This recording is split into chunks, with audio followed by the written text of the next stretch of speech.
प्रिय विद्यार्थियों, हमने पिछला 5वां पाठ पढ़ा था कांग्रेस की प्रणाली, चुनौतियां और पुनर्स्थापना। और ये हमारा जो विषय था वो 1947 से लेकर 1970 तक था। अब 1971 में 71 आ जाता है और इसमें कांग्रेस पार्टी के पास बहुत ज़्यादा समर्थन नहीं है। कांग्रेस ने, सीपीआई ने समर्थन दे रखा है, लेकिन इससे इंदिरा गांधी अपने जो कुछ विशेष कार्य करने के लिए देश में जो सपने पाल रखे थे वो पूरे नहीं हो रहे थे, क्योंकि दूसरी राजनीतिक पार्टियां उसका समर्थन नहीं कर रही थी। जो चौथी लोकसभा का चुनाव 1967 में हुआ था, अब उस चुनाव के बाद चुनाव होना था 1972 में, लेकिन इंदिरा गांधी ने 1971 में जो चौथी लोकसभा थी उसको भंग कर दिया और 5वीं लोकसभा के लिए चुनाव के लिए घोषणा कर दी। इसका मकसद ये था कि इंदिरा गांधी अपने कार्यक्रमों को लेकर जनता के बीच में जाना चाहती थी। उन्होंने उस समय 20 सूत्री कार्यक्रम अपनाए जिसमें समाज का उद्धार करना चाहती थी, और उनके मोटे मोटे तौर पर देखें तो बैंकों का राष्ट्रीयकरण, प्रीवी पर्स की समाप्ति और जमीन, जो काश्त कर रहा है उसको जमीन यानी 1000 2,000 एकड़ के मालिकों से जमीन लेकर गरीबों में बांटना था, ताकि सामाजिक समरूपता लाई जा सके। अब 1971 में जो चुनाव होते हैं उसमें इंदिरा गांधी 352 सीटें लेकर मजबूत सरकार के रूप में उभरती है और अब कांग्रेस की पुनर्स्थापना हो जाती है। अब छठे पाठ का जो नाम है वो है कि लोकतांत्रिक जो ढांचा था उसको संकट कैसे आ गया। लोकतांत्रिक ढांचा क्या होता है कि 1947 में हम आजाद हुए, हमने अपना संविधान बनाया और 1951 से लेकर 1951-52 से लेकर के 1971 तक जो हमने वोट डाल के सरकारें बनाई थी, वही तो सरकार हमने 1971 में बनाई थी। फिर लोकतांत्रिक व्यवस्था का संकट कैसे पैदा हो गया? वो संकट ऐसे पैदा हुआ कि श्रीमती इंदिरा गांधी समाज में एक लोकप्रिय नेता स्थापित हो गई थी, और उन्होंने किस आधार पर अपनी लोकप्रियता प्राप्त की, तो आपको पूछा जा सकता है कि उस समय 1971 में देश की स्थिति कैसी थी, तो आप बताओगे बांग्लादेश का जन्म हुआ था, यानी 1971 में बांग्लादेश को हमने पाकिस्तान का जो पूर्वी पाकिस्तान था उसका हमने बांग्लादेश बना दिया। और जब 1971 से पहले पश्चिमी पाकिस्तान के लोग हैं वो पूर्वी पाकिस्तान पर बहुत अत्याचार करते थे, तो उन अत्याचारों के डर से बहुत सारे शरणार्थी हमारे देश में आ गए और युद्ध हुआ। उसमें हमारा रक्षा खर्च बहुत ज़्यादा हो गया, तेल की कीमतों में बहुत वृद्धि हो गई, बेरोजगारी की समस्या पैदा हो गई और एक प्रकार से सरकार के पास पैसे की भी कमी हो गई, तो कर्मचारियों की तनख्वाह तक काट ली गई। 1970 से 73 में मॉनसून भी असफल रहा, कृषि का उत्पादन भी बहुत कम रहा और 1974 में छात्रों के आंदोलन भी बहुत हुए। माओवादी जो लोग थे जिनको नक्सली कहा जाता है, आज भी छत्तीसगढ़ झारखंड में समस्या है, उनका उदय उसी समय हुआ था और वो पश्चिम बंगाल और बिहार के एरिया में काफ़ी सारा आंदोलन कर रहे थे और वो भी हिंसात्मक यानी मारकाट करके। तो 1971 के बाद ये परिस्थितियां उस समय भारत में थी। इन परिस्थितियों से निकलने के लिए जहां श्रीमती इंदिरा गांधी प्रीवी पर्स यानी राजाओं की पेंशन खत्म कर रही थी, राष्ट्रीय बैंकों का जो बैंक थे उनका राष्ट्रीयकरण हो रहा था और जो जमींदारों से जमीन ली जा रही थी, उससे विपक्षी नेता बहुत नाराज हुए, क्योंकि नेताओं में ज्यादातर कौन थे? वही राजा महाराजाओं के लोग, बड़े बड़े जमींदार और बड़े बड़े उद्योगपति। उन्हीं के खिलाफ इंदिरा गांधी सख्त कार्रवाई कर रही थी। हालांकि उस समय जो 1971 में बांग्लादेश को इंदिरा गांधी के मजबूत इरादे और माणिक शाह, उस समय जो हमारा फौज का जो बड़ा अफसर है, जनरल था, वो थे माणिक शाह, बहुत ही बहादुर और चतुर उन्होंने प्रदर्शन किया और बांग्लादेश को आज़ाद करवाया। तो ये इस प्रकार की परिस्थितियों के बीच में एक परिस्थिति जब राजाओं को तो नाराज होना ही था, उसके साथ साथ नेता लोग भी काफी नाराज हुए इंदिरा गांधी से, और इंदिरा गांधी की आम जनता में लोकप्रियता भी बढ़ रही थी। तो उस समय क्या क्या हुआ, गुजरात में जनवरी 1974 में छात्रों ने आंदोलन किया। उस समय मोरारजी देसाई वहां के बड़े नेता थे, वो भी इस आंदोलन में शामिल हो गए और वहां कांग्रेस पार्टी को जो सरकार चल रही थी उसको हटाना पड़ा, और फिर चुनाव हुए तो वहां कांग्रेस बुरी तरह से हार गई और मोरारजी देसाई वहां के नेता बने, मुख्यमंत्री बने। और दूसरी जो घटना चल रही थी वो बिहार में थी, ये भी 1974 में थी। छात्र आंदोलन चल रहा था, वहां थे जेपी नारायण यानी जयप्रकाश नारायण, और वहां छात्र यूनिवर्सिटी कॉलेजों के छात्र भ्रष्टाचार के खिलाफ अपनी यूनिवर्सिटी कॉलेजों की मांगों को लेकर सरकार के खिलाफ बड़े प्रदर्शन कर रहे थे, और प्रदर्शन भी अहिंसक था, यानी तोड़फोड़ का भी उसमें काफी सारा भाग देखने को मिल रहा था। इस जब छात्रों ने जेपी नारायण से बात की तो जेपी नारायण ने कहा कि मैं आपका नेतृत्व करने के लिए तो तैयार हूं, लेकिन ये नेतृत्व सिर्फ बिहार नहीं पूरे भारत के लिए है। हमें जो केंद्र में सरकार श्रीमती इंदिरा गांधी है उनके खिलाफ संपूर्ण भारत में हमें क्रांति करनी है। तो इसका नाम दिया गया संपूर्ण क्रांति। बच्चों, आपसे पूछा जाएगा संपूर्ण क्रांति का नारा किसने दिया, तो जयप्रकाश नारायण ने दिया। और कब दिया, ये 1974 में दिया। यानी गुजरात का जो आंदोलन हुआ था वो भी 1974 में, और जो आंदोलन बिहार में हुआ था वो भी 1974 में। अब एक तीसरी घटना और उठती है, रेलवे हड़ताल कर देती है। मैं उस समय 6-7 साल का था, दूसरी कक्षा में पढ़ता था। मेरे पैर में दिक्कत थी तो मैं नाथुसरी से बीकानेर, जहां मेरे नाना बीएसएफ में कैप्टन है, वहां जाते थे। तो मैंने देखा कि रेलवे की बहुत बुरी हड़ताल हुई थी। सब रेलवे के ड्राइवरों ने रेलें छोड़ दी थी। तो इंदिरा गांधी ने फौज को बुलाकर फौज से और कम सीखे हुए बुलाकर रेलगाड़ियां चलवाई थी। जो जब मैं बांद्रा से बीकानेर पहुंचता था तो जो गाड़ी 12-13 घंटे में बीकानेर पहुंचती थी वो गाड़ी 18, 19, 20 घंटे में वहां पहुंच रही थी। तो आपको 3 प्रश्न पूछे जाएंगे। एक 1974, तीनों ही घटनाएं मुख्य थी और तीनों 1974 में। ये याद रखना आपने, गुजरात का आंदोलन मोरारजी देसाई, बिहार का आंदोलन किया तो कॉलेज और यूनिवर्सिटी के छात्रों ने था, लेकिन उन छात्रों ने जेपी नारायण को अपना नेता मान लिया और जेपी नारायण ने संपूर्ण क्रांति चलाई। और रेल हड़ताल की उस समय मई 1974 में जो रेल हड़ताल करने वाला जो प्रमुख नेता था वो थे जॉर्ज फर्नांडिस, जो बाद में अटल बिहारी वाजपेयी के समय में हमारे विदेश मंत्री, रक्षा मंत्री के पद पर भी रहे थे। और इसके साथ साथ एक और घटना घटती जा रही थी। मैं आपको बताना ये चाहता हूं कि लोकतंत्र की व्यवस्था में संकट कैसे आया। तो लोकतंत्र की व्यवस्था में हिंसा का कहीं भाग नहीं होता, सिर्फ बातचीत संवाद से काम सुलझाए जाते हैं, लोकतांत्रिक ढंग से सुलझाए जाते हैं।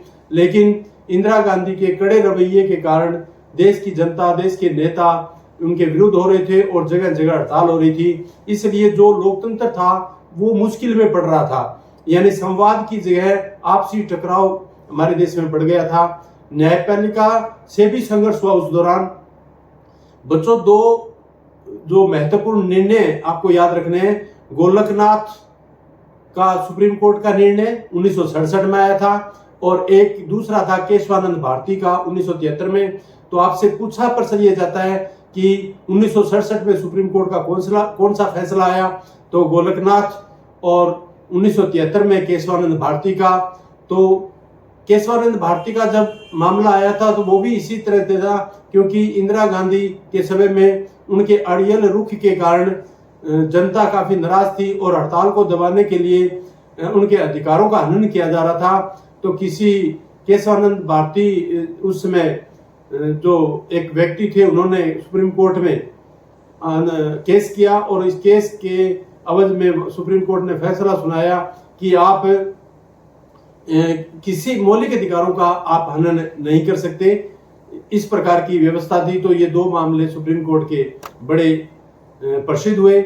और फिर अब सुप्रीम कोर्ट में जब बच्चों chief justice of India CJI chief justice of India यानी सुप्रीम कोर्ट का मुख्य न्यायाधीश, इसका चुनाव होता है तो सबसे वरिष्ठ व्यक्ति को, जो वरिष्ठ जज है, सबसे सीनियर है, सबसे बड़ा है, जिनकी सर्विस सबसे ज्यादा हो गई, उसको जज चीफ जस्टिस बनाया जाता है। लेकिन इंदिरा गांधी ने 3 व्यक्ति जो वरिष्ठ थे उनको छोड़कर चौथे व्यक्ति AN रॉय को नियुक्ति कर दी थी। इससे 1973 में इस केशवानंद भारती के मामले के बाद इससे भी जनता में काफी रोष था। इंदिरा गांधी, और उस समय एक घटना और हो गई कि इलाहाबाद में 1971 में इंदिरा गांधी ने इलाहाबाद में चुनाव लड़ा था। उस चुनाव में उन्होंने सरकारी तंत्र का प्रयोग किया, अर्थात बच्चों जब भी चुनाव होते हैं तो ये जो भी पार्टी चाहे सत्ता में हो वो सरकारी मशीनरी का प्रयोग नहीं कर सकती, यानी सरकारी साधनों और सरकारी कर्मचारियों का प्रयोग नहीं कर सकती। तो राजनारायण एक व्यक्ति थे जो श्रीमती इंदिरा गांधी के खिलाफ चुनाव लड़ा था। वो 1 लाख मतों से हार भी गए थे, लेकिन उन्होंने कोर्ट में केस कर दिया इलाहाबाद में कि इंदिरा गांधी ने सरकारी मशीनरी का प्रयोग किया है। और 1973 में ये फैसला आ गया इलाहाबाद हाई कोर्ट का कि इंदिरा गांधी ने गलत चीजों का प्रयोग करके, गलत सरकारी मशीनरी का प्रयोग करके चुनाव जीता है, तो उसकी सदस्यता रद्द की जाती है। और इसके खिलाफ जब 1975 के ये फैसला आता है तो ये इलाहाबाद का जो फैसला था ये 1971-72 से स्टार्ट हो गया था और 1975 तक चला। 12 जून 1975 को ये जो मैंने अभी बताया इलाहाबाद का फैसला, ये 1975 को फैसला आता है। और इस फैसले के खिलाफ सुप्रीम कोर्ट में इंदिरा गांधी चली जाती है, क्योंकि सुप्रीम कोर्ट में न्यायाधीश चीफ जस्टिस को इंदिरा गांधी ने अपना मनचाहा बना रखा था, तो उनके पास कोई सबूत नहीं थे इस प्रकार के कि वो इस इंदिरा गांधी के फैसले को रद्द कर ले। लेकिन उन्होंने एक व्यवस्था कर दी कि इंदिरा गांधी जब तक इस यानी सुप्रीम कोर्ट इस जो इंदिरा गांधी केस लेके सुप्रीम कोर्ट में आई है इस पर तुरंत निर्णय नहीं देगी, लेकिन इंदिरा गांधी जब तक प्रधानमंत्री है, जब तक इसका फैसला नहीं हो जाता, तब लोकसभा की बैठकों में वो भाग नहीं ले सकती। तो इस तरह से 12 जून को ये घटना घटती है और पूरे देश में इंदिरा गांधी के खिलाफ बहुत माहौल खराब हो जाता है, जगह जगह प्रदर्शन होने लगते हैं। फिर 25 जून 1975 को दिल्ली में एक रैली बुलाई जाती है। JP नारायण के साथ भारत के सारे विपक्षी नेता दिल्ली में रैली बुलाते हैं। एक बहुत ही मजबूत रैली होती है और इंदिरा गांधी ने उस समय DD न्यूज में, DD1 था, DD का जो हमारा चैनल है टेलीविजन का, उसको DD चैनल के नाम से जाना जाता था, ताकि इस रैली में भीड़ ना हो। उन्होंने एक बहुत बढ़िया सी फिल्म भी चला दी थी, लेकिन फिल्म की परवाह न करके लोग रैली में इकट्ठे हुए और JP नारायण ने यह घोषणा कर दी कि अब हमें छोटे मोटे आंदोलनों से काम नहीं चलेगा, अब हमें संपूर्ण क्रांति करनी पड़ेगी। और ये क्रांति भी उन्होंने यहाँ तक कह दिया कि अब पुलिस और फौज को भी इंदिरा गांधी का कहना नहीं मानना चाहिए, क्योंकि इन्होंने लोकतंत्र को कुचल दिया है। तो ऐसी स्थिति में जब अब इंदिरा गांधी मजबूर हो गई कि या तो वो पद छोड़े या कोई अन्य कार्रवाई करे, क्योंकि देश की जनता खिलाफ थी, तो 25 जून को रात को 9 बजे श्रीमती इंदिरा गांधी ने फखरुद्दीन अली अहमद, जो उसमें राष्ट्रपति थे, अपने मर्जी से पत्र लिखकर, इमरजेंसी आपातकाल का पत्र लिखकर फखरुद्दीन अली अहमद के से साइन करवाकर 9 बजे घोषणा कर दी रेडियो में 9 बजे कि आज देश की स्थिति ठीक नहीं है, अराजक तत्वों ने देश को संकट में डाल दिया है। अब देश के राष्ट्रपति ने यह घोषणा की है कि देश में आपातकाल लागू कर दिया जाए। बच्चों, आपातकाल का मतलब होता है संवैधानिक प्रक्रिया बंद, लोकतांत्रिक ढांचा खत्म। अब रात को जैसे ही आपातकाल लागू होता है 3-4 हजार बड़े बड़े नेताओं को पूरे भारत में पकड़ कर उनको जेलों में डाल दिया गया और बहुत से नेताओं को तो अपने पड़ोस के जिले हिसार की जेल में रखा गया। ये आपातकाल का था। आपातकाल का मतलब ये होता है कि आप जो संवैधानिक जो लोकतांत्रिक ढांचा होता है वो चरमरा गया। अब इंदिरा गांधी ही संविधान बन गई। इंदिरा गांधी जो कहती वो ही आदेश, और पुलिस को फौज को जगह जगह लगा दिया और वो भी अत्याचार करने लग गए। अब आपातकाल जो लागू किया सरकार ने, उसके लिए प्रश्न क्या आता है तुम्हारे लिए आएगा, आपातकाल क्यों लागू किया? सरकार को कहा गया भी क्यों लागू किया गया? तो सरकार यानी इंदिरा गांधी ये कहती थी कि विपक्षी दलों ने सेना और पुलिस को बरगला दिया है, अब देश और उकसा रहे हैं वो, यानी सेना और पुलिस को उकसा रहे हैं और देश में जगह जगह धरना और प्रदर्शन हो रहे हैं, और मैं जो गरीबों के लिए काम करना चाहती हूँ वो उन्हें पसंद नहीं है। वो गरीबों के मेरे जन कल्याणकारी कार्यकारी जो काम चल रहे हैं उनके लिए वो बाधा बने हुए हैं। तो ये तर्क दिए उन्होंने। और अब प्रश्न ये भी आता है कि विपक्ष ने क्या कहा फिर इस पर। इंदिरा गांधी ने आपातकाल को उचित ठहराने के लिए जो 3 बड़ी बड़ी बातें कही वो एक बार फिर मैं दोहरा देता हूं। विपक्षी दलों द्वारा सेना और पुलिस को उकसाना भी, तुम उनका सरकार का ऑर्डर ना मानो। दूसरा, जगह जगह पूरे देश में धरना प्रदर्शन होना। और तीसरा, इंदिरा गांधी का तर्क था कि गरीबों की जो मेरी योजनाएं हैं उनमें बाधा आ रही है और ये लागू करने नहीं दे रहे, इसलिए मैं आपातकाल लगा रही हूं। अब विपक्ष ने इसका जवाब दिया। विपक्ष ने क्या कहा कि विपक्ष ने कहा कि खतरा देश को नहीं है, इंदिरा गांधी को है, क्योंकि भारत की जनता इंदिरा गांधी को नहीं चाहती। इंदिरा ने ये इमरजेंसी लगाकर अपना खुद का बचाव किया है, उसे ये पद छोड़ देना चाहिए। और एक विशेष जो नाराजगी थी उस समय इंदिरा गांधी के छोटे बेटे संजय गांधी से थी। संजय गांधी के पास कोई पद नहीं था, लेकिन इन सारी सरकार की शक्तियों का प्रयोग है वो संजय गांधी कर रहे थे। यानी बड़े बड़े फौज और बड़े बड़े जो पुलिस के अधिकारी थे वो सारे के सारे ऑर्डर है वो संजय गांधी से। अब बच्चों, हमने आपातकाल से सीखा क्या? छोटा सा प्रश्न आएगा भी, आपातकाल से हमें क्या सीखने को मिला? पहला तो हमें देश को पता लग गया, क्योंकि पहले हम 1947 तक अंग्रेजों के गुलाम थे। फिर हमने 1947 से लेकर 1970-71 तक लोकतंत्र और आजादी का स्वाद चखा, और फिर हम 1975 में इमरजेंसी में आ गए। और जो हमारी हालत की, जो आम जनता की हालत हुई, जो नेताओं को जेलों में डाला गया, उससे पता लगा कि लोकतंत्र का क्या महत्व होता है। तो सबसे बड़ी तो यही थी कि भारतीय जनता की लोकतंत्र में आस्था बढ़ी। यानी उन्होंने कहा कि शासन व्यवस्था तो लोकतंत्र ही है और हमें इसे दोबारा बहाल करना है।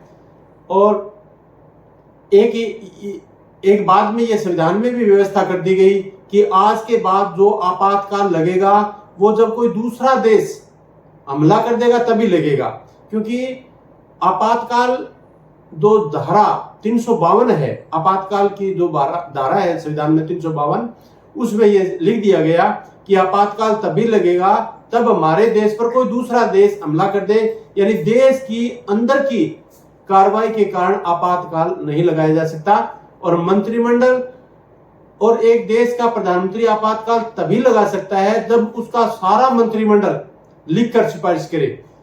और आगे मौलिक अधिकार जो हमारे हैं उनको रद्द नहीं किया जाएगा। ये आपातकाल से ये सीख ली गई।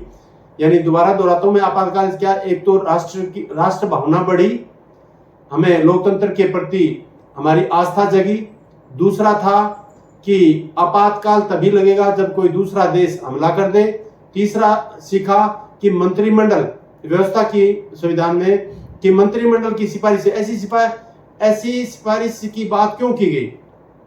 इसका मतलब था कि उस समय के जो नेता कहते थे Indira is India, India is Indira और इंदिरा इज इंडिया, यानी भारत इंदिरा है और इंदिरा भारत है।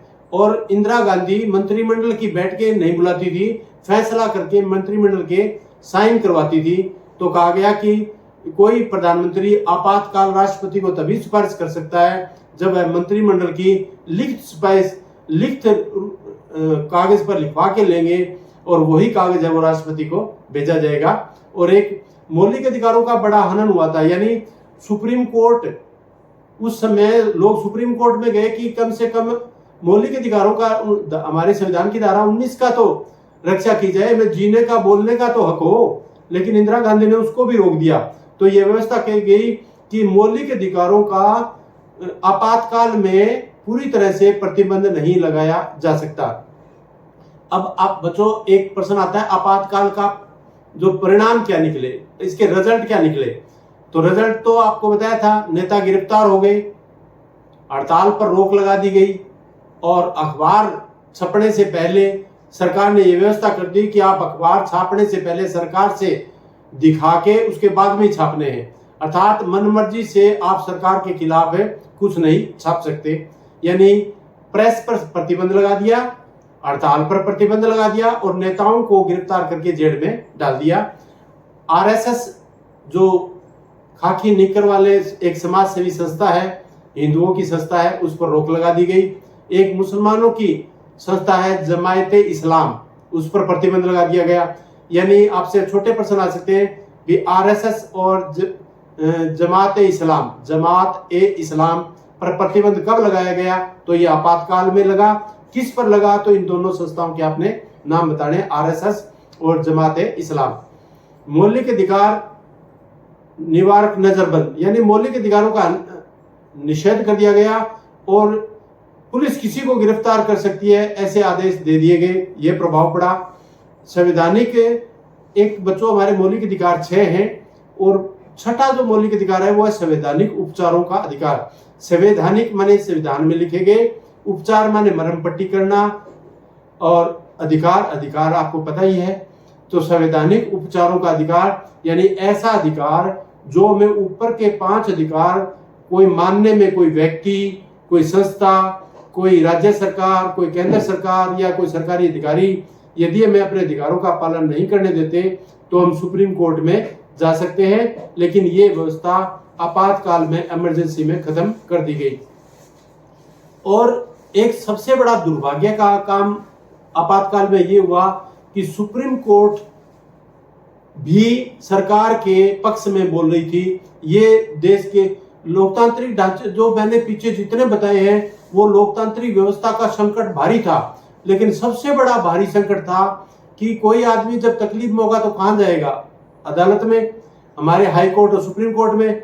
अब सुप्रीम कोर्ट भी सरकार की भाषा बोलने लग गई, क्योंकि सुप्रीम कोर्ट का CGI chief justice of India Indira Gandhi ने अपने मनमर्जी से जो उनके पक्ष में था, जो उनकी बात कही को सही बताए, उसी को वहां सुप्रीम कोर्ट का अध्यक्ष बना दिया था।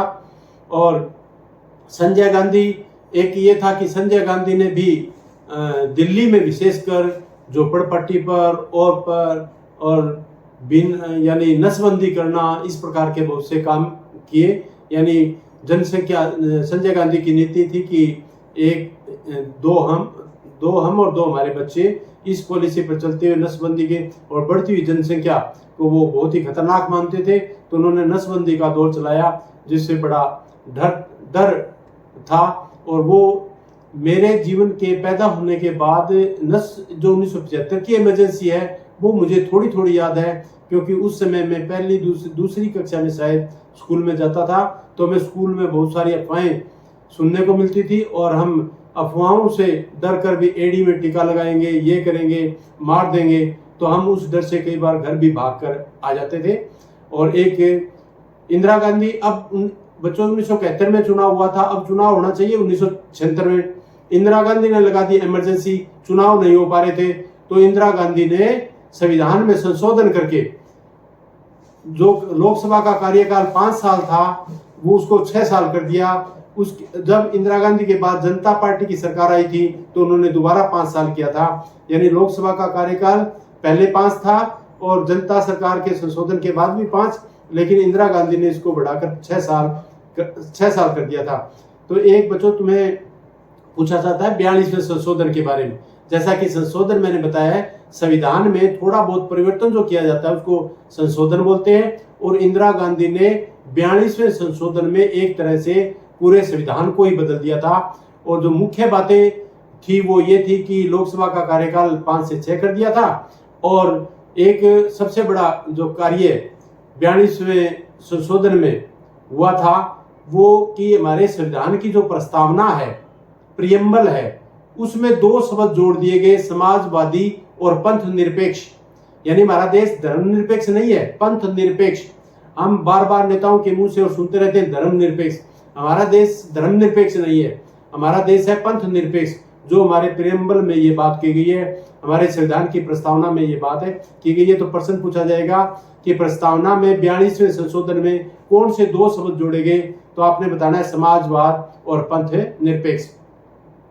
अब बच्चों, आपातकाल के बाद की राजनीति, यानी आपातकाल इंदिरा गांधी ने अब खत्म कर दिया, क्योंकि देश की जनता का दबाव पड़ा 1977 में उसे खत्म 18 महीने के बाद। तो प्रश्न पूछा जा सकता है आपातकाल कितने दिन चला, तो 18 महीने के बाद इंदिरा गांधी ने आपातकाल खत्म किया और फिर छठे लोकसभा चुनाव करवाए गए। छठे लोकसभा चुनाव जो 1977 में हुए थे उसमें कांग्रेस बुरी तरह से हार गई और अब जो विपक्षी नेता जो इकट्ठे थे जनता दल के रूप में, वो चुनाव लड़ते हैं और विपक्ष का नेता जो उसमें मोरारजी देसाई थे वो सरकार बनाते हैं और प्रधानमंत्री की शपथ दिलाई जाती है। उस समय जनता पार्टी जो बहुत सारे दलों को मिलाकर बनी थी, जिनमें भाजपा की मां जिसको मैं कहता हूं जनसंघ, वो जनसंघ भी उस जनता पार्टी में उसमें शामिल थी। उसे 295 सीटें आई थी और गठबंधन को मिला के आई थी 330, और कांग्रेस की सरकार है वो 154 सीटें पर सिमट गई थी। प्रधानमंत्री मोरारजी देसाई को बनाया जाता है और मोरारजी देसाई ये सरकार 18 महीने भी नहीं चला सके, क्योंकि इसमें बहुत सी पार्टियों के नेता जो अंतर्विरोधी थे वो इंदिरा गांधी के आपातकाल के डर से इकट्ठे तो हो गए, लेकिन उनकी राजनीतिक जो लालसा थी प्रधानमंत्री बनने की, मंत्री बनने की, वो इकट्ठा होने में उन्हें दिक्कत आई और धीरे धीरे इंदिरा गांधी ने जनता पार्टी की सरकार का फायदा उठाया उस फूट का, और चौधरी चरण सिंह को उन्होंने ये भरोसा दिलाया कि आप जनता दल से अलग हो जाओ, हम आपको प्रधानमंत्री बना देंगे। तो कांग्रेस के समर्थन से चौधरी चरण सिंह की सरकार बनी और चौधरी चरण सिंह ने को फिर इंदिरा गांधी अपनी मर्जी से चलाना चाहती थी। चौधरी चरण सिंह इसको अच्छा नहीं मानते थे, उन्होंने कांग्रेस का कहना मानना बंद कर दिया और सिर्फ 4 महीने के बाद, सिर्फ 4 ही महीने चौधरी चरण सिंह प्रधानमंत्री रहे और वो सरकार भी गिर गई। और ये जो छठी लोकसभा थी ये भंग हो गई और 1980 में दोबारा चुनाव होते हैं। अब देश की जनता जो आपातकाल लगाया था, इंदिरा गांधी ने जो कष्ट जनता को दिए थे, जो संविधान को तोड़ा मरोड़ा था, अब जनता के सामने वो बातें गौण हो गई और जनता पार्टी के नेताओं की रोजाना की उठक पटक और देश की बुरी हालत देखकर एक बार फिर इंदिरा गांधी का जो गरीबी हटाओ का नारा, जो समाज कल्याण का नारा, जो पंथ निरपेक्ष का नारा था वो कामयाब हुआ और फिर 1980 में चुनाव हुए और इंदिरा गांधी अब की बार 350 से ज्यादा सीटें, 353 है शायद, 350 सीटें लेकर फिर दोबारा सत्ता में आई और कांग्रेस पार्टी एक बार फिर सत्ता में आके श्रीमती इंदिरा गांधी प्रधानमंत्री बनती है। अब एक छोटा सा प्रश्न आता है कि जब आपातकाल इंदिरा गांधी ने लगाया था तो उस आपातकाल के बाद वो हार गई थी, फिर जनता दल की सरकार आ गई थी, तो 80 में ऐसा क्या हुआ कि इंदिरा गांधी जीत गई? तो यानी कांग्रेस की जीत का 1980 में क्या कारण थे? एक छोटा सा प्रश्न तुम्हारा पूछा जा सकता है। तो एक तो था जनता पार्टी के जो कार्यक्रम का अभाव, यानी उनका कोई कार्यक्रम देश के लिए उन्हें क्या करना है पता नहीं था, वो सिर्फ इसी जोड़ तोड़ में रहे कि प्रधानमंत्री किसको बनना है, मंत्री किसको बनना है, एक दल दूसरे दल की टांग खिंचाई कर रहा था, इससे जनता उब गई थी, इसलिए वो कांग्रेस जीती। दूसरा था कोई बदलाव नहीं मिला, यानी आपातकाल में बाद में जनता दल सरकार तो आ गई लेकिन सरकार का देश के प्रशासन पर कोई नियंत्रण नहीं था, तो बड़े बड़े अधिकारियों की भी मनमर्जी चल रही थी, कोई किसी की नहीं सुन रहा था, देश में अव्यवस्था ही रही, तो इसके कारण भी कांग्रेस जीती। एक ये तो मैंने पहले एक आपको आपसी नेताओं की खींचतान, यानी नेता थे वो आपस में एक दूसरे की टांग खिंचाई कर रहे थे, और एक जब इस प्रकार के हालात होते हैं, देश का एक कोई कठोर सख्त नेता नहीं होता, अच्छा प्रशासक देश में नहीं होता, तब कई चीजें अपने आप बढ़ जाती हैं, वो है अपराध, महंगाई और भ्रष्टाचार। ये जब देश का शासन जब जब कमजोर होगा ये अपराध, महंगाई और भ्रष्टाचार अपने आप बढ़ जाएगा। और जब अपराध, महंगाई और भ्रष्टाचार बढ़ा तो इसमें पीछिता कौन है? इसमें पीछिती आम जनता, गरीब जनता। तो वो फिर जनता पार्टी की सरकार से दुखी हो गई और कांग्रेस की ओर चली गई। एक मजबूत नेता का अभाव ये भी था, यानी कांग्रेस के पास इंदिरा गांधी के सामने मजबूत नेता थी और विपक्ष के जितने नेता थे वो सारे ही अपने आप में स्वयंभू थे, यानी उनका कोई नेतृत्व करने वाला एक नेता में किसी को आस्था नहीं थी। यानी इसलिए कहा जा सकता है कि इंदिरा गांधी का एकल नेतृत्व भारतीय जनता को पसंद आया। एक मोरारजी देसाई का कार्यकाल, अच्छी सीटें मिली थी उनको इंदिरा गांधी हारने के बाद, लेकिन वो 18 महीने ही सरकार नहीं चला सके, तो उससे भी देश की जनता को आघात पहुंचा और कांग्रेस दोबारा आ गई। तो लोकतांत्रिक व्यवस्था का जो संकट है, इंदिरा गांधी के बांग्लादेश के युद्ध के बाद, सुप्रीम कोर्ट को कंट्रोल करने के बाद, मनमर्जी के कार्यक्रम चलाने के बाद जो लोकतंत्र का संकट आया था, वो आपातकाल में से गुजरता हुआ 1980 में फिर अपनी पटरी पर चढ़ गया। इसको कहते हैं लोकतंत्र व्यवस्था का संकट। बच्चों, इसको एक बार, दो बार, तीन बार सुनो। जब सुनोगे तो आपको याद होगा और इसमें से बहुत सारे प्रश्न हैं, वो 1 नंबर, 2 नंबर या 3 नंबर के हैं, वो आपके सेट के एग्जाम में पूछे जाएंगे। धन्यवाद।